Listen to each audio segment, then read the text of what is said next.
Fala nação, sejam muito bem-vindos mais uma vez aqui, galera, ao nosso canal Mundo Fla React, sempre trazendo conteúdo diários aqui para vocês sobre o Flamengo. Então, se você é novo aqui no nosso canal, já vai deixando seu like maroto, se inscreva, galera, ative o sino e sempre compartilhe nossos vídeos com os seus amigos. Por lá hoje, vamos falar disso, André Donk por aqui, Natália Ferrão por aqui, Rodrigo Bueno por aqui também. Não fale agora, Bubu. Dá uma economizada, Bubu. Vou fazer o seguinte, pro Bubu não falar agora. Vamos pro rápido intervalo, que é o tempo de você mandar a sua mensagem. Se você assistiu essa partida, a gente vai falar bastante de campeonato brasileiro, vamos falar do Palmeiras, que daqui a pouco entra em campo também, mas vamos falar de futebol internacional, porque as equipes lá da Inglaterra, por exemplo, de esportes, obrigado aí pela sua participação já de antemão, galera que tá participando com a gente com a hashtag ESPNFCBR. Vamos falar desse Flamengo e Criciúma. O jogo não foi no Rio de Janeiro, nem em Santa Catarina, o jogo foi lá no Mané Garrincha, lá em Brasília. E olha, eu quero saber dos senhores como é que foi essa partida, porque foi uma partida que eu acho que até certo ponto foi tranquila. Sim, jogar contra o Criciúma nunca é fácil, né? Diga-se de passagem, é bom a gente sempre falar isso, né? Baita de uma equipe legal de a gente assistir também, né? Consegue construir, tanto é que construiu o placar de 1-0, amarrou o jogo ali, mas de repente no segundo tempo aconteceu um pouquinho de tudo. Vamos aos poucos então, André Donk, boa noite pra você, seja bem-vindo. Gostou desse Flamengo? Gostou desse Criciúma? Gostou da partida hoje, Donk? Boa noite. Boa noite, Luciano, Nath, Bubu, fã de esporte, sempre bom estar com vocês. Eu não gostei da partida do Flamengo, assim, a gente vai entrar no mérito da virada, eu acho que demonstra muita força do elenco, embora o primeiro gol seja do Pedro, depois é o Gabigol que sai do banco, mas é um gol de pênalti, mas acho que o Flamengo consegue ter recursos técnicos individuais, porque coletivamente a coisa não rolou. Sem a bola, achei um time...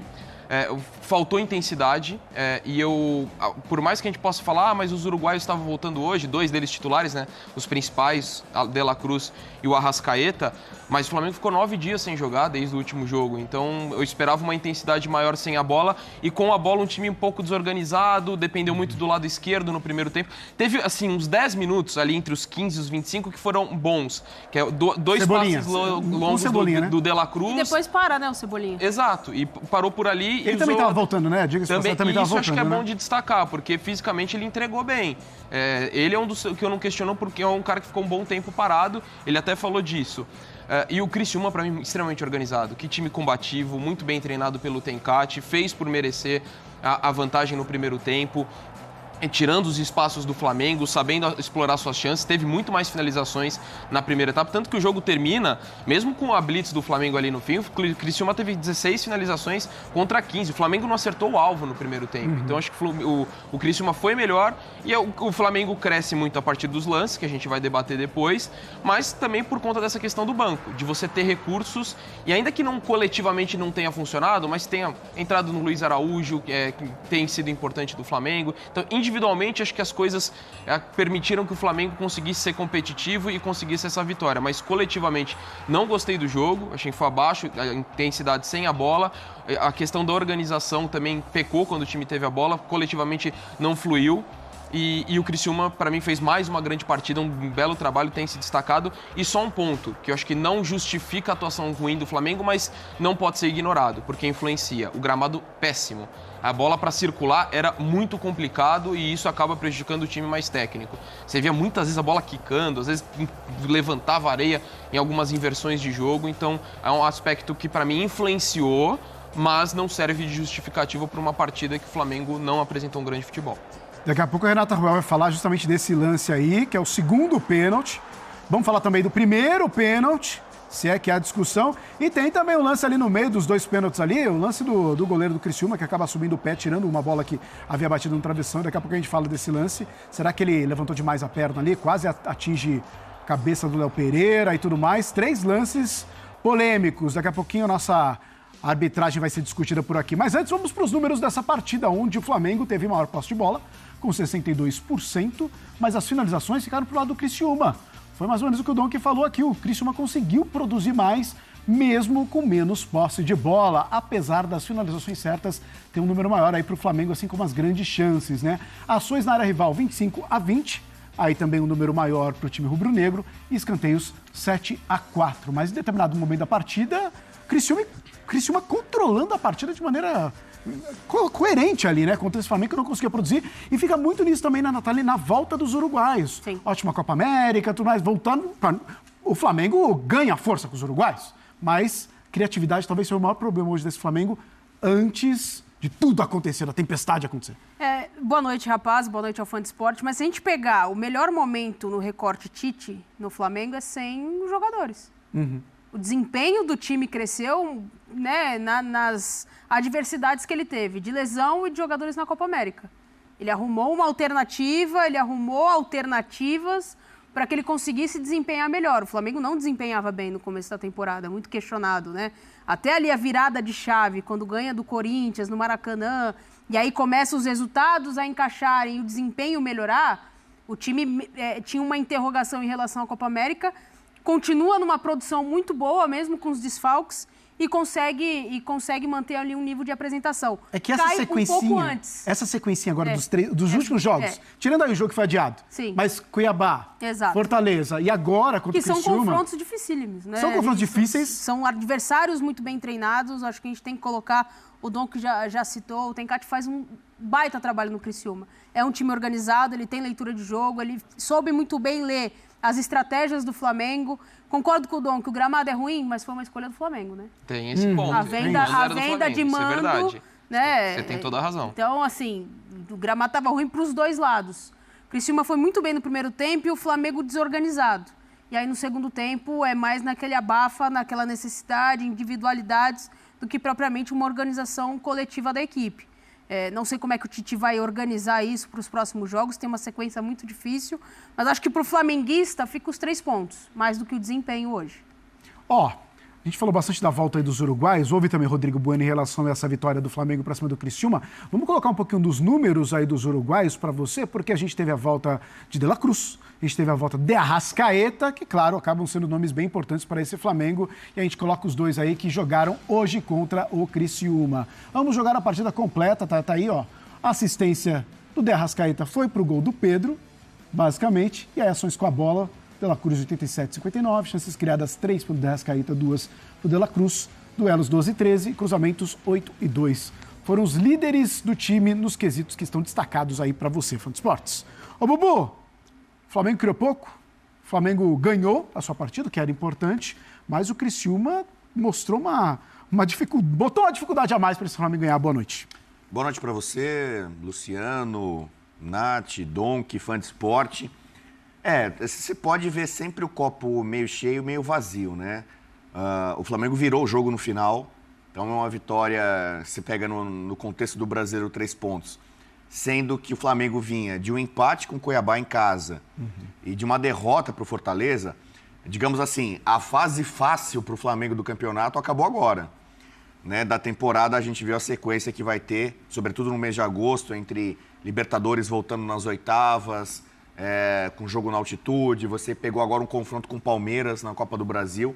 Então, eram 9 pontos que o flamenguista tinha na conta, né? Você colocava ali o Tite ali e tal. O pior já tinha passado aparentemente pela tabela no Brasileiro. Então, você consegue uma vitória no fim.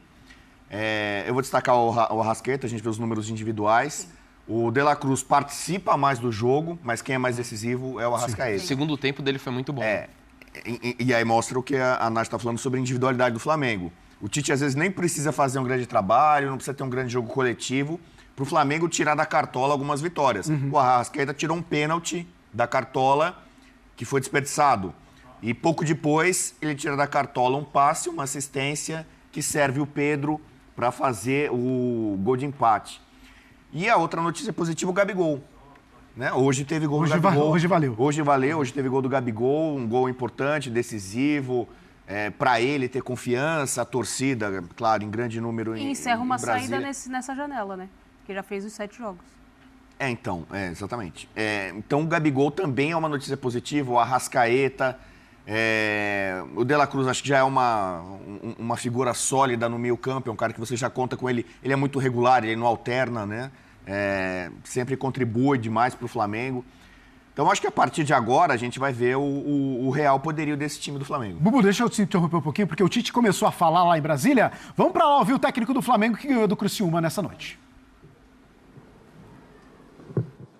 Boa noite, Tite. Mônica Alves, do Coluna do Fla. Dos 3 últimos gols sofridos pelo Flamengo, 2 foram de bola aérea. Essa questão ligou o sinal de alerta para vocês. Há alguma preocupação quanto a isso? Uma atenção especial? Obrigada. De nós todos, sim. De nós todos. Assim como as oportunidades elas são criadas na frente, a gente tem a atenção nesse tudo aspecto. é analisado, tudo é trabalhado, né? O decisivo da vitória do Flamengo aos 43 do segundo tempo. Gabigol desabafou, Gabigol falou depois do jogo, tá? E eu vou trazer aqui o que ele falou, porque o Gabigol não desabafou só na comemoração, não. Porque a comemoração é bem clara, ele comemorando para onde ele aponta ali, tirando a camisa, vibrando de uma forma... Eu gostei de ver a comemoração do Gabigol.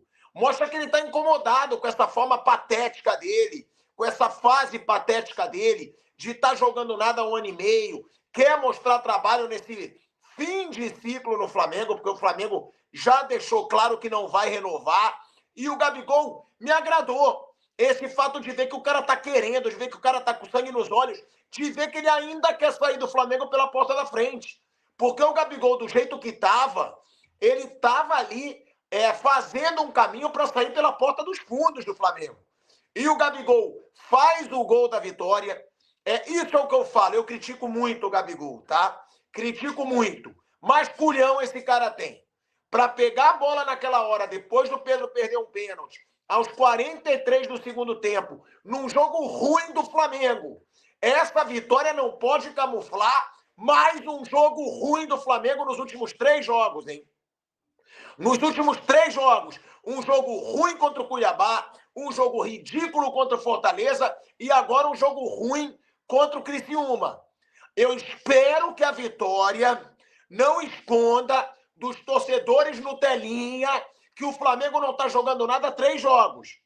Eu espero que também não esconda dos torcedores no telinha que o Flamengo ficou 10 dias sem jogar, 10 dias treinando, para não jogar nada no jogo de hoje.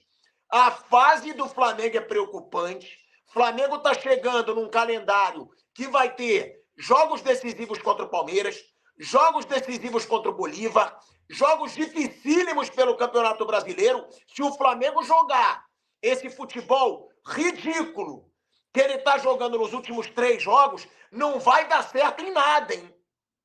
Não adianta ficar camuflando com o resultado, ficar achando que a vitória está maravilhoso. O Flamengo empatou com o Cuiabá no Maracanã, perdeu para o Fortaleza no Maracanã, e aí a explicação era jogadores machucados, jogadores na Copa América, voltou todo mundo. E o Flamengo hoje foi horroroso. O jogo foi ruim. Não adianta querer falar para mim que o Flamengo ganhou pilhado. Isso para mim é torcedor Nutella. Flamengo não jogou nada. Flamengo podia ter saído hoje com empate do jogo contra o Criciúma. Imagina uma sequência como essa, brigando pela liderança. Empate com o Cuiabá, derrota para o Fortaleza e empate com o Criciúma. Tudo em casa. Imagina. Só que o torcedor não pode deixar eles esconderem isso. Alguém tem que perguntar para o Tite na coletiva por que o time não está jogando nada. Por que o Flamengo teve 10 dias de preparação para um jogo contra o Criciúma e o Flamengo não jogou nada? Relembro para vocês, o Flamengo vai ter 2 jogos contra o Palmeiras a partir do dia 31 de julho, 2 jogos contra o Bolívar para decidir Copa do Brasil e Libertadores. Flamengo vai ter jogo contra o Botafogo pelo Brasileiro, Palmeiras pelo Brasileiro e São Paulo pelo Brasileiro. Esse vai ser o calendário do Flamengo a partir do dia 31 de julho. Se o Flamengo jogar o futebol ruim que ele está jogando nos últimos 3 jogos, vai dar ruim. E aí é o momento decisivo de Libertadores e Brasileiro, principalmente. Copa do Brasil é o menos importante. Agora, não dá para levar como normal o futebol que o Flamengo jogou contra Cuiabá, Fortaleza e Criciúma em casa, tá? Essa vitória não me convenceu nada. Essa vitória é um alívio, porque o Flamengo volta ali a colar no Botafogo. É um alívio, mas não convenceu ninguém que entende minimamente de futebol. Sobre o Gabigol, Gabigol falou o seguinte, saindo do jogo, tá? O Gabigol desabafou. Ele falou que não foi cumprido o que prometeram a ele e que essa não é a forma de tratar um ídolo do clube. O Gabigol falou sobre isso, ele deixou claro que não cumpriram o que prometeram a ele, ou seja, não tivessem prometido se não fosse para cumprir, e que isso para ele não é uma forma de tratar um ídolo do clube. O Gabigol desabafou não só na comemoração, mas também na declaração depois do jogo, tá? Agora, o Gabigol também poderia ter falado que ele não está jogando nada há 1 ano e meio. Há 1 ano e meio, o Gabigol está sem jogar nada, está colecionando polêmicas e pediu muito alto também. Tudo bem, estava acordado que ia renovar 4 anos para ganhar mais de 2 milhões de salário, com uma luva altíssima. Tudo lindo, mas não dá para o Flamengo fazer isso se o Gabigol não está jogando nada há 1 ano e meio. Se o Gabigol não está entregando há 1 ano e meio. Se o Gabigol está tendo atos de indisciplina há 1 ano e meio. Então, o Gabigol deu esse desabafo, saindo do jogo. Ele desabafou, ele falou que isso não é forma de se tratar ídolo, que não cumpriram o que foi prometido a ele, só que o Gabigol tem que lembrar que a fase dele é muito ruim. É muito difícil para o Flamengo renovar com um jogador que não está jogando há 1 ano e meio por 4 anos de contrato para ganhar cerca de 2 milhões e 200 mil reais por mês. E ainda pagar uma luva, porque ele ainda queria um valor. Já que ele não teria que ser comprado, ele ainda queria um valor em troca. Então, o Gabigol fez o desabafo, o Gabigol comemorou desabafando, foi bem legal ver que o Gabigol quer entregar ainda no Flamengo, ver que o Gabigol não está de corpo mole mesmo sabendo que vai sair. Só que o Gabigol também nesse desabafo deveria lembrar que ele há 1 ano e meio não entrega e que ele vem colecionando atos de indisciplina. Essa é a minha opinião. Agora, que foi legal ver o desabafo do Gabigol, a comemoração do Gabigol, o torcedor gostou. Boa noite, pilhado. A diretoria não pode fazer isso com os nossos jogadores. O campo era horrível. Só beneficia o time de menor qualidade técnica. Ah, mas não dá para ficar inventando desculpa toda hora. Contra o Cuiabá não era o gramado. Contra o Flamengo não jogou bem. A volta dos jogadores da Copa América, dos uruguaios, ela não foi como a esperada. Flamengo não fez uma boa partida. O Criciúma fez um bom jogo. Dentro das suas possibilidades, dentro da sua estratégia, o Criciúma fez um bom jogo. Né? Merecidamente fez 1-0, numa bobeira da defesa do Flamengo, aproveitou a oportunidade. Depois, no segundo tempo, né, o Flamengo não está legal o som, é isso, galera? O som não está bom aí para vocês? Me deem aqui um retorno e eu acabo ajeitando aqui. Não está legal o som está bom? Alguém está dizendo aqui que o som não está legal. Mas eu vou seguindo aqui enquanto eu vejo aqui o retorno de vocês. O Flamengo não fez um bom jogo. O jogo não foi legal. Os jogadores da Copa América não voltaram bem. Agora, tem muita qualidade. Por exemplo, o gol de empate, quem deu o passe para o Pedro fazer o gol? Arrascaeta. O som está falhando, vamos dizer. Tá bom. Então eu vou melhorar aqui.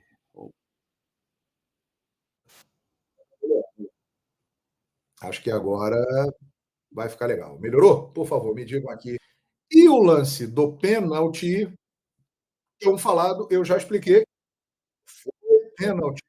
Regra 12. Consta na regra 12. A segunda bola em campo é considerada um objeto à parte no. E quando esse objeto interfere na jogada, a partida é paralisada e é marcado tiro livre direto. Como foi dentro da área, pênalti. Então, a arbitragem marcou a explicação do Paulo César Oliveira. No segundo tempo, nós tivemos outros lances que deram muito o que falar, mas o Flamengo não fez um bom jogo. O Flamengo realmente hoje pegou e ganhou aí 3 pontos importantíssimos para a disputa do Campeonato Brasileiro, mas não esteve bem. O time do Tite Impressionante. Ele começou bem, caiu demais de produção, voltou a ficar bem, aí veio a parada para a Copa América, o time se manteve bem, no final da Copa América, queda de produção e agora continua caindo. Mas hoje conseguiu um resultado importante, né? Muita gente aqui que não é Flamengo, Flamengo. Quem não é Flamengo está dizendo que ganhou por causa da arbitragem, e quem é Flamengo está comemorando aqui.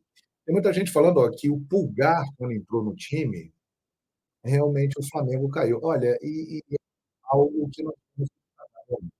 O Pulgar retornou no jogo contra o Atlético Mineiro, lá em Belo Horizonte, ele entrou no segundo tempo. E ali conseguiu participar até razoavelmente bem do jogo. Mas a partir do momento que ele voltou a ser titular, que foi contra o Cuiabá no Maracanã, o Flamengo caiu muito de produção. A dupla Alan e Pulgar não funcionou. O Alan hoje estava suspenso. Então foi mal contra o Cuiabá, foi muito mal contra o Fortaleza e hoje, de novo, não esteve bem o Eric. Mas não foi só ele. O Davi Luiz, que vinha muito bem, caiu de produção. O Gerson, que foi o principal jogador do Flamengo durante a Copa América, não esteve bem. Então, o Flamengo está num período de oscilação de novo na temporada, né? Muita gente aqui fala, eita, que coisa de maluco. O áudio continua ruim, é isso, galera? Não, jogaram a bola ali na hora que o Flamengo estava entrando na área, né, cara? Agora, quem jogou a bola, quem fez isso, sinceramente, eu não sei. Agora, o jogador do Criciúma, se ele não tivesse chutado a bola na direção da bola que estava com Cebolinha, não aconteceria nada. Entendeu? Ele interferiu diretamente no lance, chutando a bola na direção da outra bola. Se ele pega ali e dá um bico para fora, o jogo segue. O problema é que ele usou este objeto, né, porque não pode ter duas bolas, uma bola só. Esta segunda bola, que é considerada um objeto fora do jogo, foi usada por ele para atrapalhar a progressão da jogada. A bola foi desviada por essa segunda bola. E aí, pênalti. Pênalti. Regra 12. Tá lá, né? É isso aí. Botafogo líder está, inclusive, jogando já, né? Começou o jogo do Botafogo contra o Internacional. É isso aí. Muito bem. Vamos ver aqui a entrevista do Tite. Daqui a pouquinho, na Flá TV, né? Acho que vão colocar a entrevista do Tite lá na Flá TV. E a gente mostra aqui para vocês, lá direto do Mané Garrincha, em Brasília. João, e o Campeonato Brasileiro? Eu acho que em 2011 que o Flamengo não teve um pênalti a favor o campeonato inteiro. Eu confesso que eu não me lembro disso, não. Já faz bastante tempo, né? São 13 anos. João Vitor, Davi Luiz tem que ser banco e precisamos de um lateral direito. O Davi, ele vinha muito bem, né? Só que o Davi já é um jogador de 37 anos, uma sequência muito grande de jogos, e ele aí está pesando, né? O Haroldo está dizendo aqui mais uma mancha para quem não é Flamengo, né? De virada, Flamengo não consegue virar muitos marcadores depois que sai atrás no placar, apenas uma vez com o técnico Tite, que foi justamente contra o Vasco, naquela goleada por 6-1, mas diante do Criciúma, o Flamengo conseguiu a virada no marcador, teve pênalti perdido, teve lance polêmico em um pênalti que o Gabigol acabou marcando. Foi um lance extremamente polêmico, ninguém conhecia basicamente a regra, muito menos o jogador do Criciúma que cometeu a penalidade máxima. A gente vai falar sobre muita coisa que aconteceu nesse jogo entre Flamengo e Criciúma lá no estádio Mané Garrincha, por 2-1 de virada. Eu vou ser sincero, antes de falar do jogo, não podemos deixar de comentar o gramado do estádio Mané Garrincha. É um absurdo o departamento de futebol do Flamengo levar esse jogo para o estádio Mané Garrincha. Por quê? Me dê um motivo. Aquele gramado horrível. O Flamengo... qualquer estádio do Brasil, ou pelo menos tentar mandar, tem a questão da logística, mas se já ia viajar mesmo para Brasília, poderia viajar para outro lugar e jogar num gramado extremamente melhor. Porque o gramado do Mané Garrincha conseguiu estar pior do que o gramado do Maracanã. A verdade é essa. E atrapalhou demais o desempenho da equipe do Flamengo. Dito isso, vamos falar sobre a parte coletiva. De fato, o time não jogou bem no primeiro tempo e nem no segundo tempo. Coletivamente falando, o time teve uma queda de rendimento. Se a gente for levar em consideração que ainda tinha os reforços caseiros, digamos assim, dos uruguaios, Arrascaeta e De La Cruz, que não fizeram um bom jogo. Mas eu acho que não fizeram um bom jogo muito por conta do gramado. Gente, o gramado, a bola quicava, saía terra, levantava terra. E aí, ainda no primeiro tempo, o Criciúma conseguiu achar um gol numa bobeada do setor defensivo do Flamengo. A verdade é essa. O Rossi ainda conseguiu fazer 2 grandes defesas e a bola sobrou para o Rodrigo abrir o placar para o Criciúma. No segundo tempo, o Tite fez alterações, alguns jogadores entraram. O Vinha, na minha opinião, tem que ser titular. Novamente, o Ayrton Lucas sofrendo muito na parte defensiva. Não dá, toda jogada no lado esquerdo é nas costas do Ayrton Lucas. O Vinha tem que se tornar titular nesse time do Flamengo, pelo menos na minha visão. Entrou Gabigol, o Pedro teve a oportunidade de empatar o jogo e acabou desperdiçando uma penalidade máxima, bateu muito mal, mas pênalti não é o forte do Pedro há muito tempo. Inclusive, nas últimas batidas do Pedro, ele já tinha batido mal e ele estava dando sorte, que a bola estava entrando. Dessa vez, o goleiro do Criciúma fez uma boa leitura do atacante e conseguiu defender. Mas o Pedro vive um ano muito iluminado. É tão iluminado que ele conseguiu empatar o jogo para o Flamengo aos 30 minutos do segundo tempo. De lá para cá, dos 30 minutos em diante, o Flamengo pressionou demais o Criciúma, muito, o tempo todo, foi para cima. Mas naquela base do vai para cima, sem organização tática. O Gabigol entrou. E aí, aos 40 do segundo tempo, eis que o Barreto, jogador do Criciúma, de maneira extremamente infantil, juvenil, para não falar uma outra palavra, o que aconteceu? Flamengo no ataque dentro da área do Criciúma. Tinham 2 bolas no campo, porque o torcedor jogou uma bola no campo. Obviamente não queria atrapalhar o jogo, mas acabou, entre aspas, atrapalhando. O Barreto viu uma bola, o que ele fez? Ele chutou a bola em cima da bola que estava com o jogador do Flamengo, dentro da área do Criciúma. Isso, pela regra, pelo menos o que falaram na transmissão no Premier, isso é pênalti. Eu nunca tinha visto isso. Eu acho que muita gente nunca tinha visto isso. Mas, pela regra, isso é pênalti. O árbitro tem que dar a penalidade máxima. E ele agiu de maneira correta. Os jogadores do Criciúma se revoltaram após o jogo, foram para cima do árbitro, mas regra é regra, não tem jeito.